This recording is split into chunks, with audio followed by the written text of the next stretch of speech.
Şükran.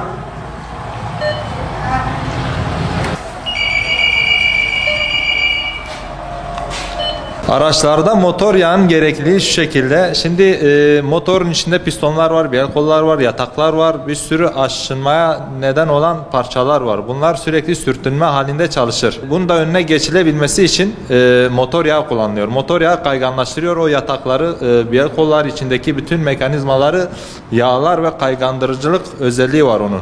Kaygandırıcılık özelliği olduğu için aşınmayı engeller. Motor yağı bu şekilde. Sahte motor yağı nasıl zarar verir? Bu şekilde normalde orijinal yağ kullanıldığı zaman kaygandırıcılık özelliği yüksek. Sahte yağın araca verdiği zarar büyük olur.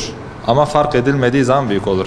Fark ettiğin zaman hemen önüne geçebilirsin. Sahte motor yağı motorun içindeki piston, sekman, yataklar yeterince kaygandırıcılık özelliği olmadığı için motorun ömrünü düşürür. Aşınma yapar. O da nasıl anlaşılır? Yağı koyduktan sonra örneğin 1000 kilometreden sonra tekrar yağ kontrol yaptığınızda yağ çubuğunda eğer yağ eksiltmesi yaparsa o kısa süre içerisinde o yağ oradan anlaşılır. İkincisi kapağını açtığınız an kapağın orada köpürdeme olur. Onun haricinde yağ kalitesi değişir. Mesela yağ aldığınız zaman bu şekilde kaygandırıcılık özelliği olması lazımken rengi de güzel olması gerekirken sahte yağda rengi de bozulur. Kaygandırıcılık özelliği de kalmaz. Yani kötü yanık bir koku yapar. Motor çabuk aşındırır. Motor yağı güvendiğiniz tamirci arkadaşlardan almanız lazım. Yani güvendiğiniz servislerden alması lazım. Yani şurada hemen ucuz bir yağ buldum hemen oraya atlamayın. Sahte yağa denk gelebilirsiniz. Ona dikkat edelim. Zarar vermeye başladığı zaman zaten yatakları aşındırır, pistonları aşındırır. Yani motorun ömrünü hemen düşürür.